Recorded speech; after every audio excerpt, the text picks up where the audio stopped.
This is Tarry Singh. I'm representing virtualization.com, and we're going to be talking to Richard Garsthagen. He is a VMware employee, a longtime VMware employee, and an evangelist. And Richard has set up a couple of VMware events in France twice, if I'm correct, Richard.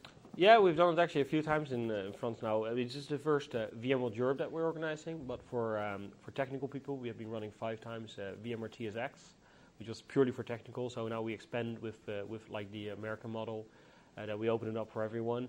But yeah, last year we were in Nice, 1,200 people, just VCPs. 5 times, I stand corrected. Richard, VMworld is a massive undertaking. Suddenly you take a couple of 100 or 1,000 people into a couple of 1,000 people. What were your challenges? I know that you have been working hard. I spoke to a couple of guys, Jeremy and all those guys, but tell me yourself. It's a big undertaking. I mean, going from TSX, going from 1,200 people, going to, I think right now we're at 4,600 people showing up here in the coming 3 days. But VMware has grown a lot as well, so we have a lot more employees. All the SEs are helping out. They're all running the labs. All the salespeople are there doing the booths. Everyone has a role. I think we have around 400 people from VMware just alone here to actually manage everything. So the event grows, the people grow, so hopefully everything will go well. So I think you just said a figure which I think is pretty cool.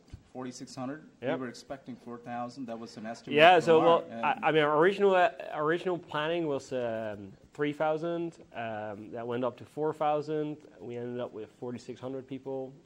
It's amazing for the first time ever an event like this in Europe. That so many people are willing to come.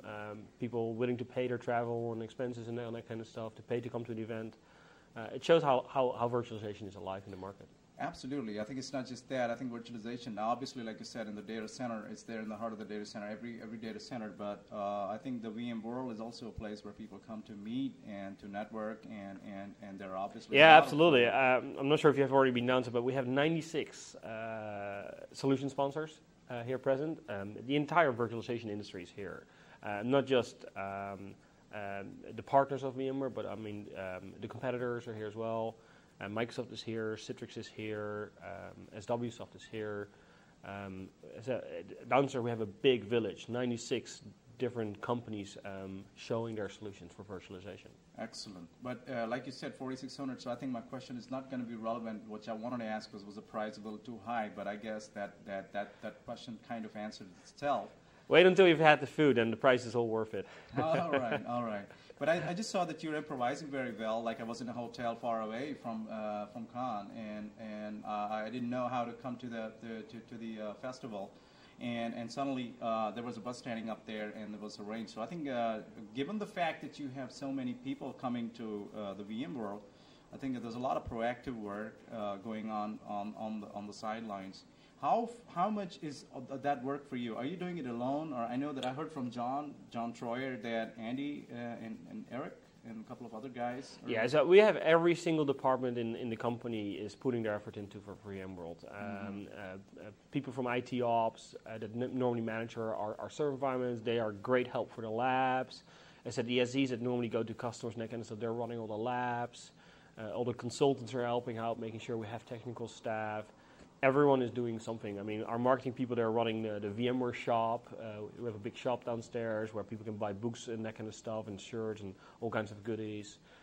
So everyone put in to make sure that we have all the staff here available. Putting the U.S. experience that you have been doing for a couple of years and applying it to Europe, did you have any challenges in terms of, I don't know, culture and things like that? For example, if you do it in the U.S., it's no problem, right? Like, it's all American and people go there, so all the... So, I mean, we definitely have our own take on how to run a VMworld compared to what we have done in the past in the US. I mean, we learned great things from the US, what things work well and what things we think need to be a little bit different here in Europe. One of the things that a big change from attendee perspective is that we don't have any form of pre-registration for sessions. All the sessions will work on a first come, first serve basis. But people can actually come, and if we see that the session is full, we'll just schedule the session again, if it's already not scheduled again. So we have a concept of where sessions are actually being repeated. So people are not too stressed if they miss a session once, they can see it later. And also you get the word of mouth. If you saw a great session, you can tell me, and I should do something with that, because then the next day I can actually go to that session. Cool. That kind of applies with your, the kind of HA, DRS, kind of a dynamic data center, kind of, you're putting that into that human aspect. So actually, the whole dynamic in this event is something we've seriously took in consideration. So we have nowhere in the building here on print where sessions are on print, because we have a complete digital information system. So it's like an airport. You will see everywhere screens hanging, and we have places where there are like a lot of screens next to each other. Like normally when you walk in an airport, you see all the planes that are departing and leaving. It's the same thing for a session. So if we need to make changes, if we need to schedule something more, it's just on the digital, and everybody will automatically be informed. All right. So this is the last question, is a more like a strategic question, not on the technology, so you don't have to worry that you have to throw in some answer. But from VMworld, I think it's a great event, but it is kind of a process in which VMware can graduate from a company that is selling software to the company that is evangelizing virtualization and other trends, which probably we're going to experience in the coming years, like cloud computing, data centers in a cloud. In evangelizing it through these kind of events, and so it is one of the sources of revenue as well, obviously. But I think it's a great idea. Yeah, but so VMworld right now is really it's not a VMware event. We are the event organizers and the event sponsor. But it really is an industry event, and shows that all the competitors and everyone is actually here. So the event has great potentials for the future to grow much larger and get even more of the industry involved. So we'll see how big we'll end up next year. I think it is really. I think, and like you said, you're in John's role, and I see a lot of people. I think the roles of evangelists in the industry, IT industry, and given the complexity of all the kind of solutions that we have, is going to enhance as well. And I wish you a lot of luck, Richard, with your evangelism within VMware and outside VMware, talking about virtualization and how you bring people together. And obviously, we're definitely going to stay in touch. Cool. Thank you so much, Richard. Thank you. Okay. Thank you.